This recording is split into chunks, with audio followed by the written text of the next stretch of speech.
Hello and welcome to Blog Tornado. How are you? And today we're going to talk about Travis Walton. And as you know his story already, and probably saw Fire in the Sky, you probably have some questions, or you probably disagree with something there. And I understand why you would do that, because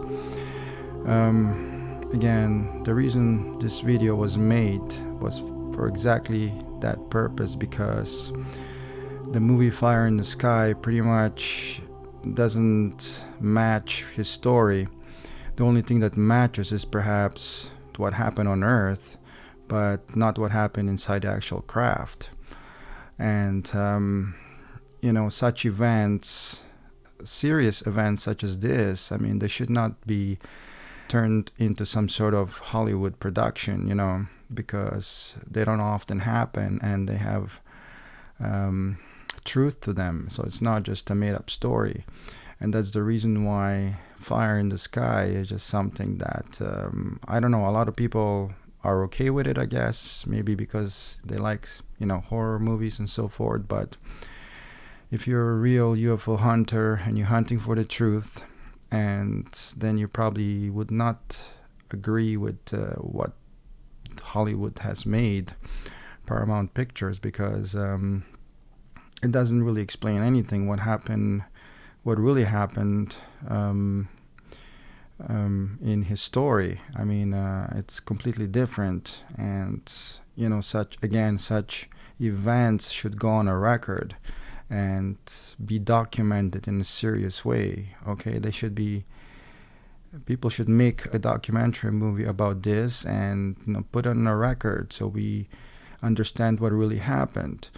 But as far as I'm concerned, what happened in those 5 days that he was gone missing, to be quite honest, and that's why when his story comes across my channel, it's definitely gonna get dissected here. And what I really think that happened, he doesn't want to reveal more about what happened in those 5 days that he was gone. To him, it looked like 20 minutes, but everybody knows that he was gone for 5 days.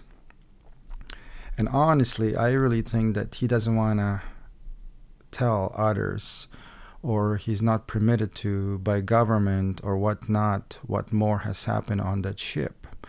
He could have actually been flown to another planet during those 5 days and be shown the future or whatnot, because to me, he's starting to sound more and more like a messenger rather than a victim, if you're watching his documentaries, okay?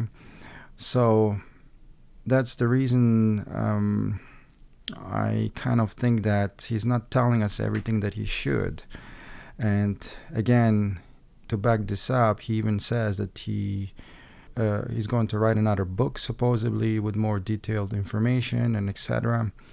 And he did mention that some of the memories have been blocked, and it was on one of the interviews here on YouTube.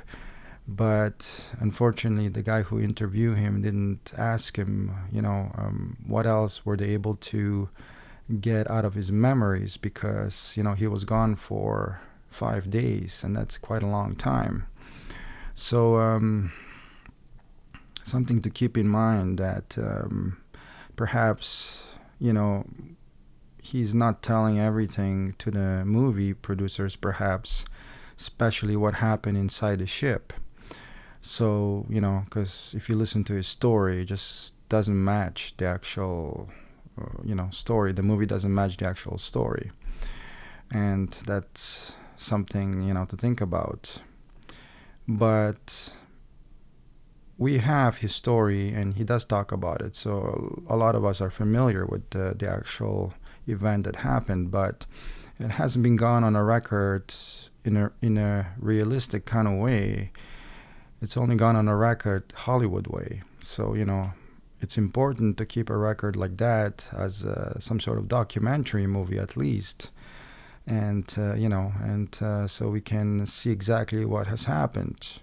But that's the mystery right there, and that's what I'm saying, that perhaps his story, or whoever, maybe perhaps don't want him to release this documentary any further, and perhaps military or government knows a lot more than we do, and perhaps is not allowed to talk about it.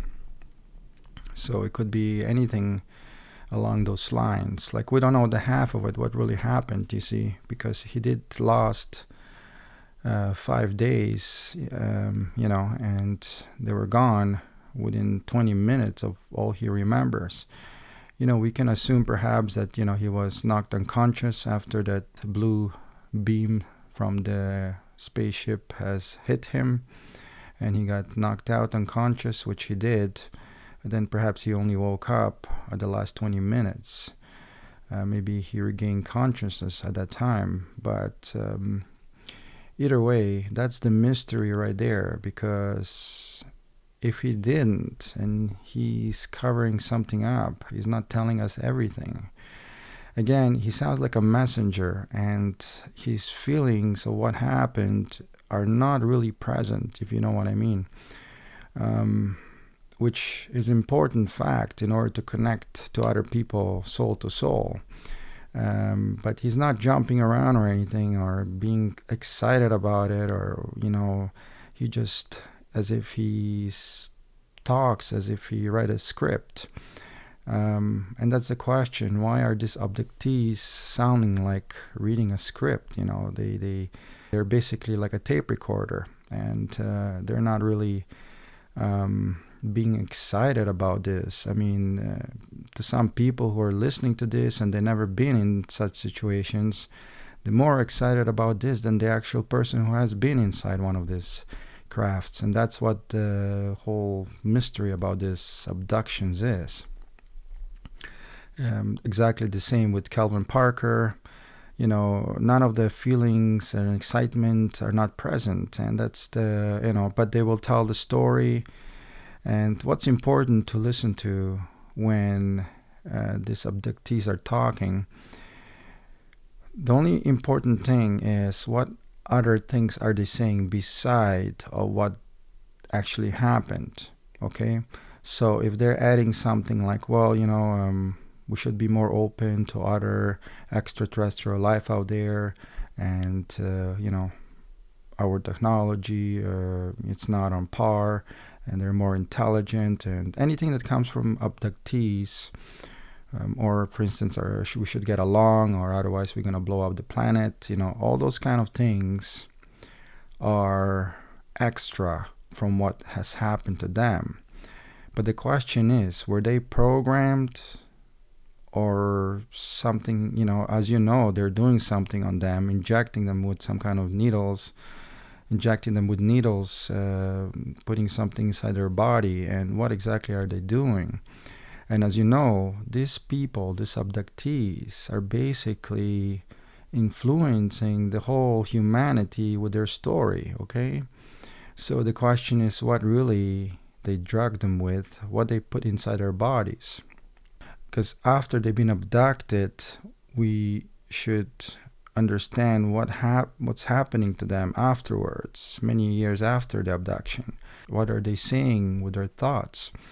And that's the question. If there was something perhaps intentionally done by extraterrestrial on them to go later on and talk about it to the rest of the world. Now, let me explain something serious here. Just so you understand, there's two types of things that happen to human mind, the human brain. One is something external that will happen that will open up your mind to a thought of possibilities. For instance, a lot of that is done through Hollywood movies, okay, like Star Wars or whatnot, E.T. and Prometheus, and all those kind of false realities that are injected into our heads are artificially perverted in some kind of way, artificially injected into our mind, because they do open the door in our brains on a subatonical levels, okay? And with movies, sometimes we can achieve that, but they're artificially. Those doors are open artificially inside our brains, which is the problem here. And perhaps extraterrestrial input is maybe necessary because they open a door inside our mind on a botanical level, but they open the realistic, real door, okay? So, and those doors that are open inside our mind to the possibility of extraterrestrials stay and are passed on to other generations through genetics, because it gets recorded on a subbotanical level inside our mind, our brains. But we're passing on false realities, and that is the problem with the sci-fi scene, because if you saw a real UFO, for instance, or orb or extraterrestrial, now that's a different story. The door will open inside your mind, a door of possibilities that will give you a bigger picture that yes, perhaps there are extraterrestrials out there or life out there in the universe, but it opens up a realistic door. It doesn't open up a fake Hollywood door. So that's something important because, there's a big difference, obviously, between fake and realistic, real things, and the real things are then passed on to another generations. But if they're fake, the fake door opens inside our brain when we watch movies like that of possibility of extraterrestrial life. Those doors are basically fake and they're passed on to other generations. So there is a battle between reality and fiction and non-fiction, and that's something to consider. It's totally two different things when you see a UFO with your own eyes, and someone who hasn't seen it. Those are the people who like to make jokes about things. When you look under the comment section, there's a lot of people like that. But if you find yourself amongst those people and you actually had an experience with UFO, and you're probably even watching up until now because you're interested in such things, because something like that could have happened to you, then you will understand what I'm talking about. You will be kind of lonely because what has happened to you, and other people will just not understand. And that's what I think, that perhaps even Travis Walton have seen a lot more than he talks about, because he was gone for 5 days. But the question is he telling us the whole story? He doesn't want to perhaps say exactly what has happened, because people will just not believe him, right? Especially if he went on different planets and they show him a lot more. Nobody's going to believe you. And perhaps he doesn't, and perhaps he's not telling us the whole story for that very reason. Now, as far as this whole situation goes, now, question is, what else, the side effects that are happening with Travis Walton. We have to understand something, that what we don't understand, that's a difference between, there's different levels of abductions here, okay? There's people who have witnessed something unusual in the sky, such as myself. If you want to read more about it, blogtornado.com, in UFO section, there's a UFO and orb phenomena article, and you can compare your story with mine if you're interested in orbs. So that's sort of like a one level of this real reality of UFOs. And then the second level, perhaps you saw extraterrestrial yourself with your own eyes, or a flying saucer. Now, that's a different kind of reality, okay?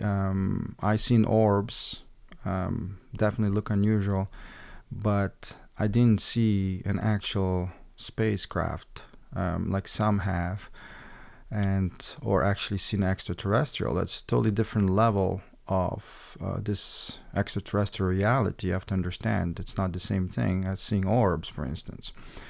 That is something a lot more closer to the real thing, seeing an actual extraterrestrial. But now, being inside one of these vehicles, now that's a totally different ball game from the rest of the people who just seen something. But actually being inside a vehicle, like Bob Lazar, or Calvin or Travis, or Barney and Betty Hill, or now being inside a vehicle, like for instance, like Bob Lazar, Calvin, Travis, or Barney and Betty Hill has been inside.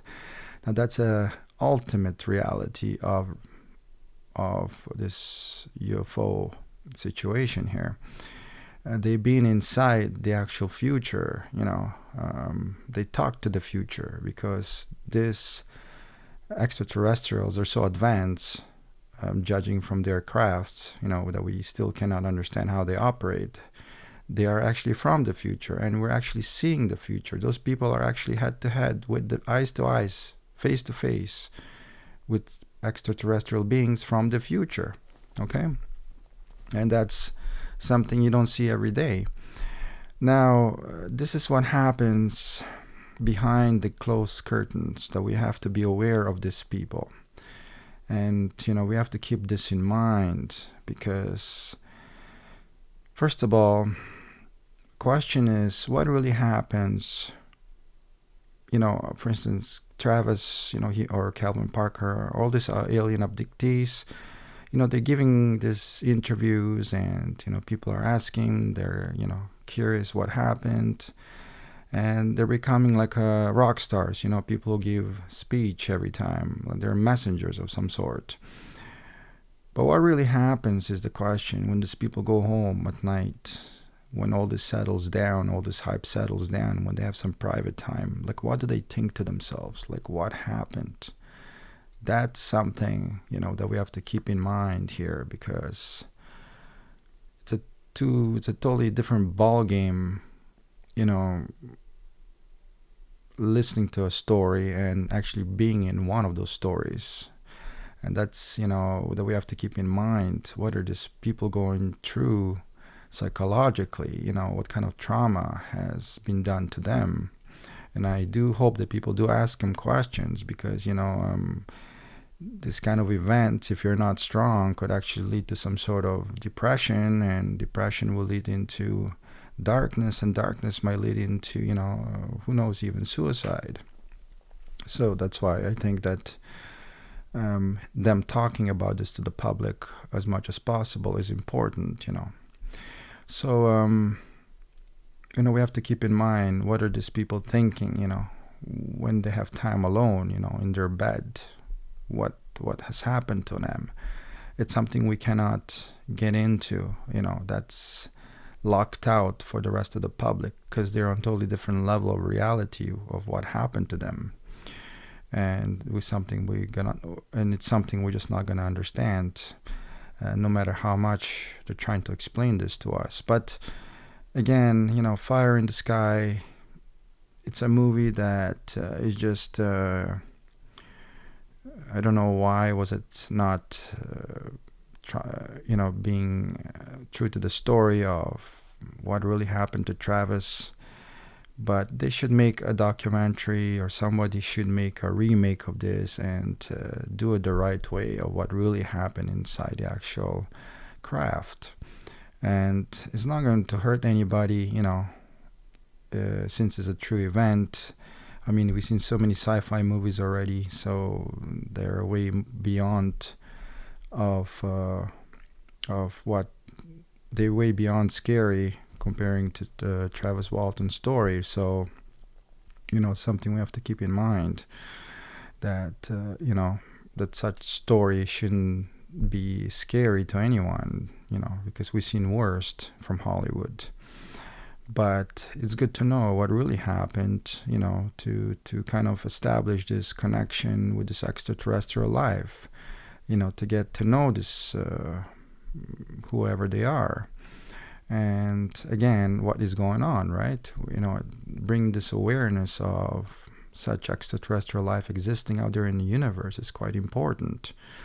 It's the closest thing we're gonna get to the future in our life if we get some more information regarding this extraterrestrials. But it's definitely something exciting, to say the least. Again, as I talked about it before, extraterrestrial life can offer us a lot of things, change the way we see things, which even Travis Walton talks about, and that's what I was talking about earlier. Why, besides the abduction that they had, were they programmed to say something else to the public on, attentionally?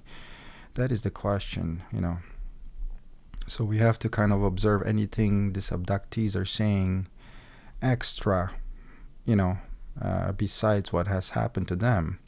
What has happened to them is a base, the anchor. But if they're saying anything else around the story, we should listen to that, because that is the message that was actually meant to be told to the rest of humanity. And we got to listen to that. That is all important, what these extraterrestrials have to say, because a lot of we're getting a lot of messages from these abduction stories. Some are like, what will happen to our humanity if we're not careful. We're getting into this hypersonic weapons right now, which are supposedly 22 times faster than any kind of weapons that we know of now, and trying to take such weapon down is next to impossible. So now States, Russia, and China possess hypersonic weapons, and we have to keep that in mind, that we're all vulnerable to their capabilities, because it's very difficult to stop a weapon when it's going at such speeds, okay? But it just shows, where is our humanity really going? Where are we going with this?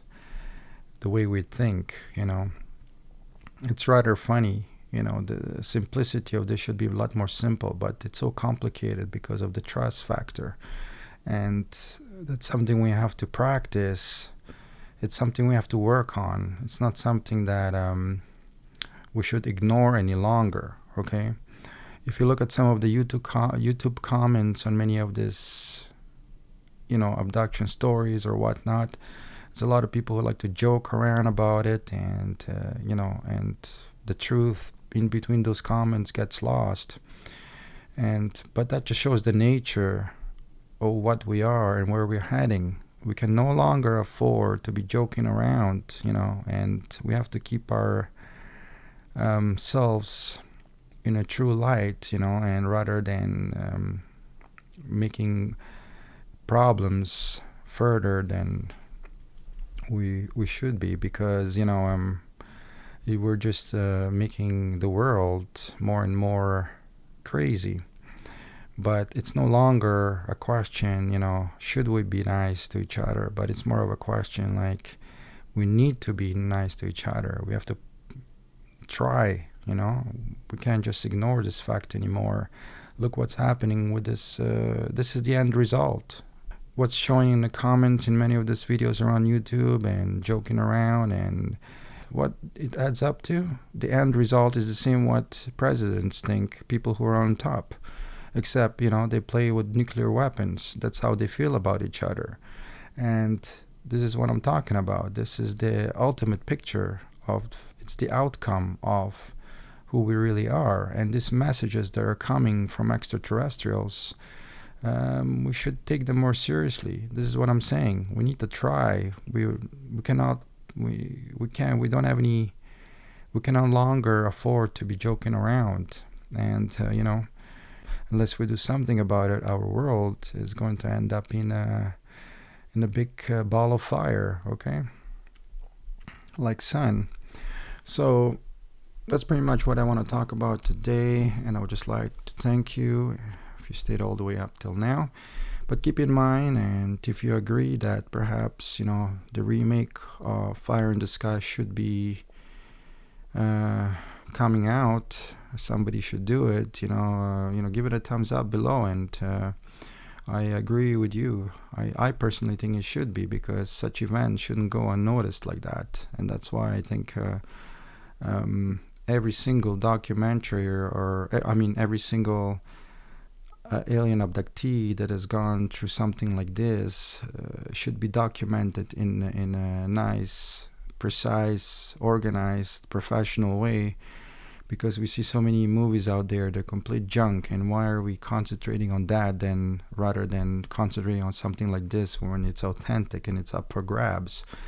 And we rather concentrate on something that is fake, but something we have to keep in mind. But anyways, if you like this video, please give it a thumbs up or subscribe here at the bottom right. That would be much appreciated. And please come back to see what's going on. And I make videos every day, every second day, every third day, and just talk about UFO things. And that's it. So anyways, please come back, and I will talk to you next time. Cheers. Peace.